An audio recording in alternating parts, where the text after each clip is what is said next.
Hi lovelies and welcome back to another TikTok video. If you are new here, my name is Belinda Stronald and this is actually Betty's TikTok gist. Don't forget to please subscribe to this channel, turn on notifications so that anytime I upload videos, you'll be the first person to be notified. And to my returning subscribers, thank you so much for all the love and support. To those people that share my video, leave commentaries. You guys are the real MVP. If you're coming from Belinda Stronald to this channel, guys, you are the real MVP. Thank you so much for all the love and support. Alright, lovelies, let's get into this video.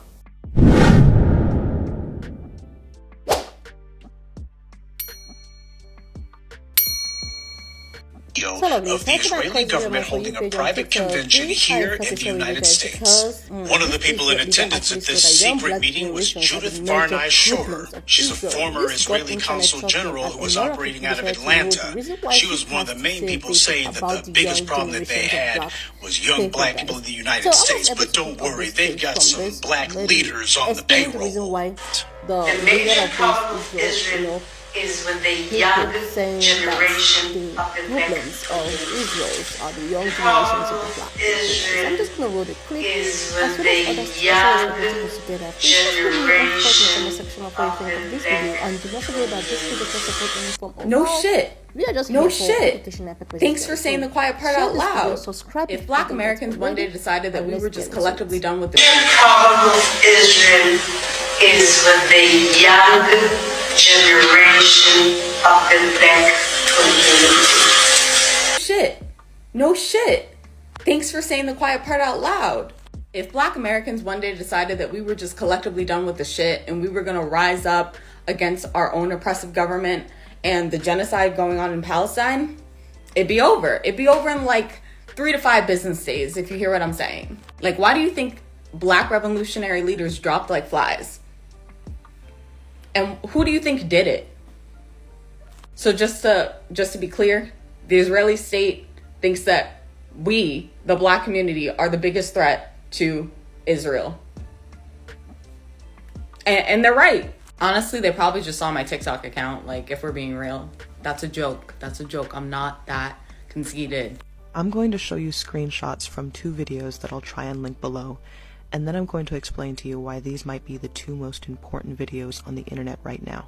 The first is a video posted up by Lars, who is highlighting a meeting where the former Israeli consulate general is talking about how one of the biggest problems that Israel has is the young generation of black Americans today. The second is a video posted up by Shannon. Shannon stitched a montage of Israelis mocking and laughing at the pain and suffering in Palestinians because to them, the death of Palestinians, the pain of Palestinians is entertainment. It's laughable. And in her stitch, Shannon makes a poignant observation. She draws the parallels between white supremacists finding joy in mockings of black people and connects it to white Israeli supremacists finding joy in the pain and suffering in Palestinians. And upon making that connection, she says, and I quote, "The oppressor does not change its patterns, they just change their targets." Now I want to explain to you why these are the 2 most important videos on the internet right now. When people hear the word privilege, they generally associate that word with the concept of gain, which is technically true in a lot of cases. But within the broader scope of the global community, the word privilege is more accurately equivalent to the concept of a blinder.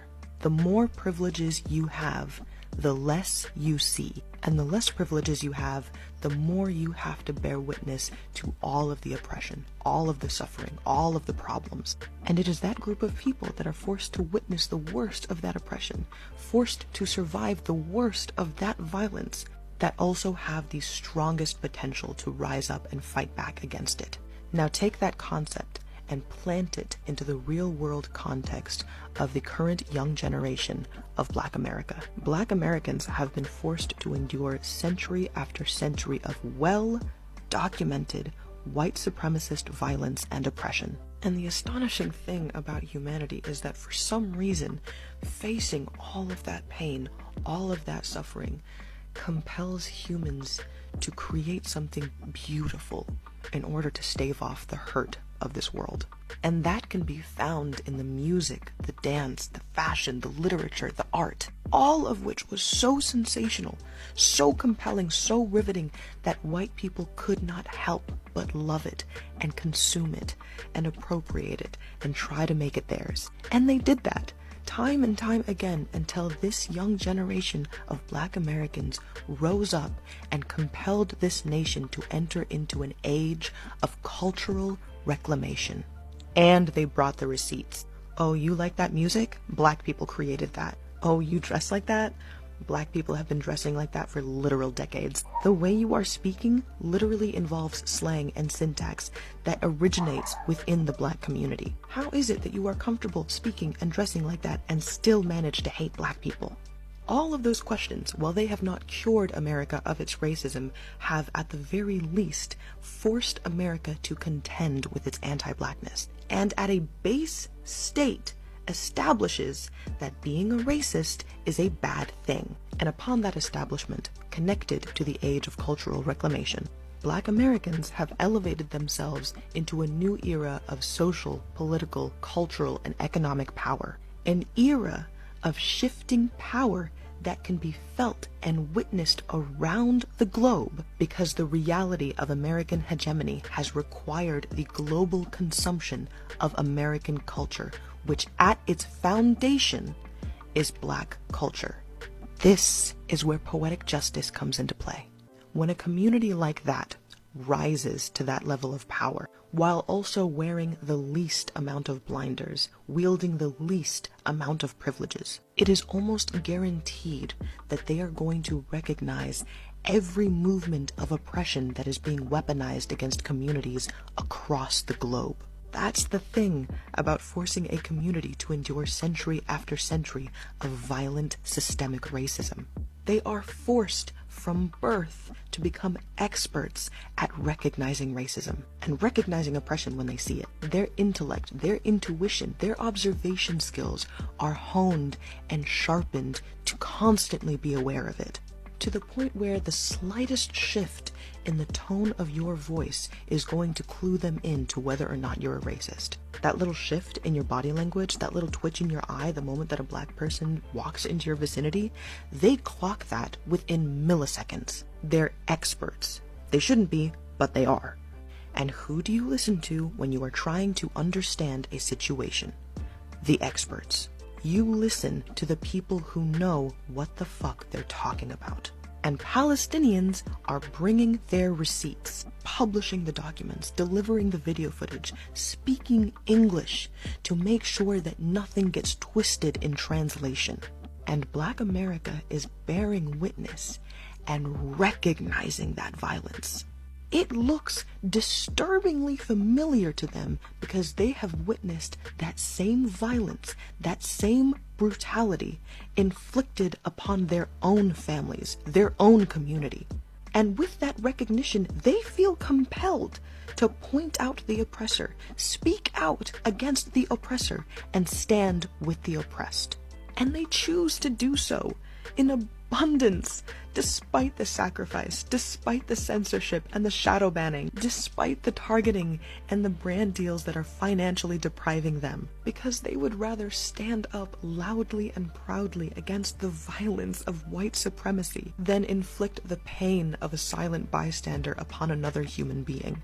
And that is why an Israeli leader at a private convention in the city of Atlanta, of all places, is stating that the young generation of Black America is the biggest threat to Israel.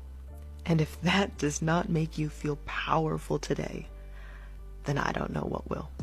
The rest of her video below because I think it's really informative. But something that I want to point out is we are dealing with two different oppressors. The patterns most definitely look the same, but they are different people. On one side, we have white supremacists, Christian Zionists, also known as Christian extremists, Christian nationalists. And then on the other side, you have Israeli supremacists, Zionist supremacists, Jewish superiority. And they typically don't see anybody who is not Jewish as human. Not all Jewish people or not all Zionists are extremists. So on one side, you have race at the forefront of oppression. And on the other side, you have religion at the forefront of oppression. And these two do not like each other. They want to cancel each other out. Now, both of them use religion. However, at the forefront of both of these movements is politics.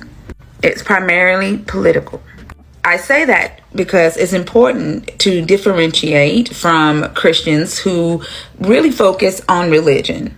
And they are not the extremists, and they're not this Zionism, this Zionist ideology. And then same with Jewish and Judaism. They focus and really follow the Torah, and they're not this extreme, and they're not political in their ideology. This is Theodor Herzl, and he is the founder of the Zionist movement and the founder of the Jewish state. He was a Jewish journalist, he was a playwright, and he was born in Hungary. And he did not connect with Jewish religion at all. He was also a political activist.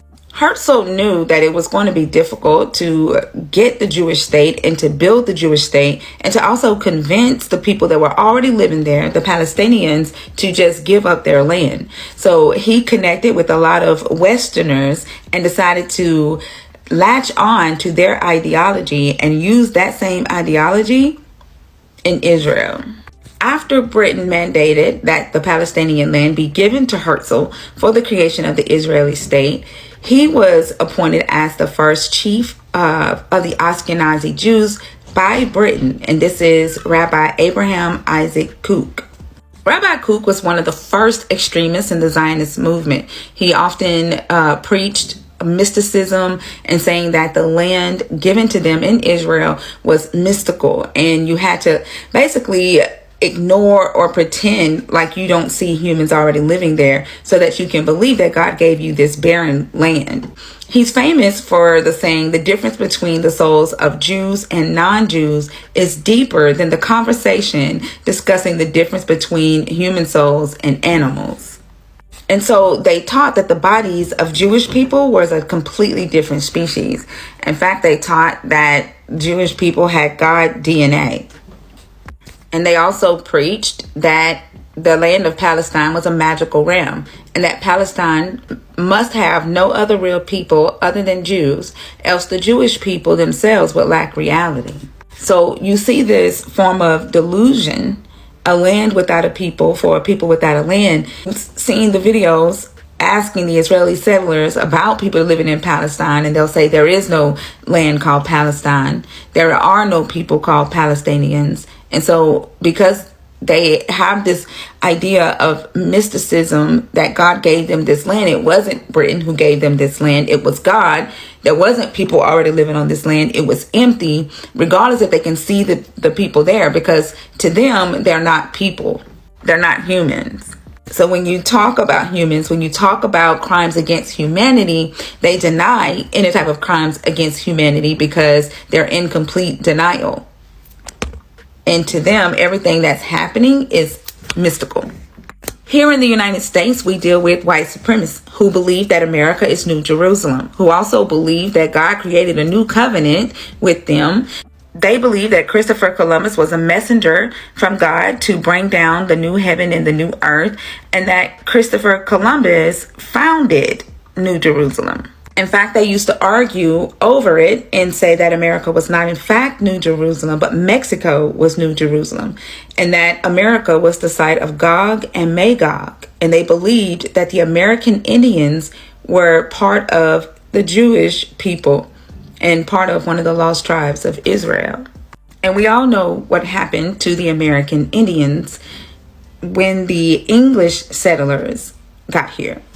This whole thing is so crazy. I don't even know if I'm doing it right. I bring this up to say that, yes, the Black Americans and the Palestinians are fighting similar struggles. Right now in America, we are dealing with extremists who believe that it is their right, their duty to usher in the end times, and said that they will stop at nothing and do it unapologetically. a couple of weeks ago, some white supremacists sent a message through Telegram saying that they will be unleashing a day of the ropes and that we will not know when, or we will not know the day or the time, and we will not be ready for that event.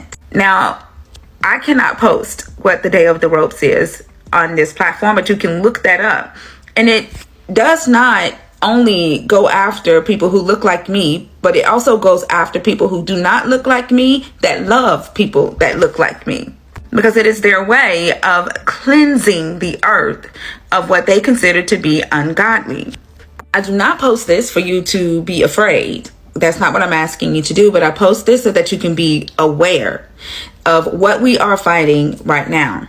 And when you look at the extremism on both ends, we are in the middle of both. This is an Israeli intelligence agent saying that the major problem with Israel is the young generation of the black community. Why are we always getting dragged into it, y'all? Seriously, I really imagine other oppressed people standing on the side of the oppressed. Like, oh my God, are you that fucking shocked? People can feel the pain of the Palestinians because our people have been treated just the same. From bombing neighborhoods to bombing churches with children inside of it to lynching pregnant women. We understand. We don't want to see it happen to anybody else. We especially don't want to see it happen during our lifetime. But here we are. America still to this day has yet to take accountability, to apologize, to offer reparations to the black community. They still treat us like not even second-class citizens. We are treated like less than fucking dirt, even in this country today. The KKK is still a thing for a reason because this country is run by Nazis. And then you'll have liberals and Republicans, both white, tell you, well, you can share a school with me. Trust me, I've had that told to me. We're integrated, so you're fine. You're just making this up. Exactly what the Palestinians are being told as they are in their hands. Because seeing the Palestinians as terrorists is just quite literally so fucking insane to me. I really don't understand it. They gave a 4-hour humanitarian pause, which is bullshit, because that doesn't mean that the bombing is going to stop. That doesn't mean it's a completely ceasefire. It means that we're giving you some time to like collect your dead bodies and collect your belongings and get the fuck out. But we're going to continue this bombing. And they did, because yesterday they bombed a mosque. There was intense bombing in Ansar Square. This 4-hour ceasefire on a daily basis is bullshit. They want those people displaced from that area. They want them gone. It's like, hey, you got 4 hours to get the fuck out or you're going to die. That's literally what this fucking pause is telling you. America, Israel, all of these colonizers are the biggest gaslighters you'll ever see in your entire fucking life. I'm reading right now, 10 minutes ago, that Israeli snipers are shooting at a Gaza hospital. You motherfuckers listen. Biden said there is no possibility for a ceasefire. Like, what are we gonna do, guys? America is so funny to me because they want to preach about what a civilized world looks like, right? And look at your fucking country. Look at how you treat other countries. Look at how you treat human life. Swine. The black males, bitch, that's me. The fuck you talk about? Like, ain't y'all niggas like all the way over there? Why the fuck y'all talking about us? And then you sit there and think about it. And think about the shit that's happening with the people in Palestine. And think about the shit that's happened to us here. And how most of our, like, personalities are. Like, we ain't going for shit. Like, it all comes together quite nicely if you really just, like, pay attention. Like, seriously, lovelies. I wonder why Israel's biggest problem is the young generation of black community. When the black community doesn't even have a community, they don't even have no land, no resources, no weapon, no commodities, no military, and so on and so forth. And they actually feel that the biggest problem of the Israel is the young generation of the black community, or are they just being scared that people are beginning to see or find out the truth? Like the biggest conspiracy of the identity that's been stolen we're actually true. There are a lot of questions to be asked. Like there are a lot of questions. Like she just keep on going ahead to talk about how the young generation are gonna be threats to like how does the young generation got to do with what is happening in Israel? Like I don't understand. Like how is it connected, guys? How is it connected? Like, they don't just like, people of color to just be on their own. They would like to drag them in any aspect. Like anything that is happening, be it good, bad things, they are just going to drag the people of color just to like, guys, just leave me your thought in the comment section of what you think of this video. Because, oh my goodness, this is just so unbearable. Just, leave me your thoughts Subscribe to this channel if you've not done that already. Share this video to get to the larger audience, because I'm not understanding what's actually going on here. A lot of things be going on in Congo and nobody is even talking about it. No one is talking about it until this person decided to set himself on a flames. That's when it gets the internet talking. This is actually where the black people have something to do about what is happening. But no, they will not talk about what is happening in Congo. They will not talk about what is happening in Sudan. They will not talk because, oh my goodness, no, it's not a business. But what is happening in Israel is not connected to young generation of, black community. Like, how is that even possible? How is it not in connection of them? Like, how is it not possible? Black people already have their own problems to be solved. They have a bunch of problems which they need to take care of. You now bringing this other one to like this is just not right. These people should just try to do something right at once. Like, for once, they should just do something right and just try to not to bring up black people in case they see. There's even this Jewish man that keep on talking about if it was black people, it was people of color. Like, what the hell? What is wrong with people? Will you just leave these people that is trying to just be on their own in peace? They're just trying to be on their own, to create their own environment, to create their own comfortable life. And you people are just here dragging them left, right, and center. What is the connection between the young generation and what is happening over there? Like, guys, if you know, just leave me your own thought in the comment section, because I have no idea what is actually happening. I have no idea. Maybe you do. Just leave me your own thought in the comment section, because I actually need to know. I want to just need to know. So, like, share this video, subscribe if you've not done that already, like, leave me your own thoughts in the comment section of what you think of this video, and do not forget that this channel does not support any form of violence.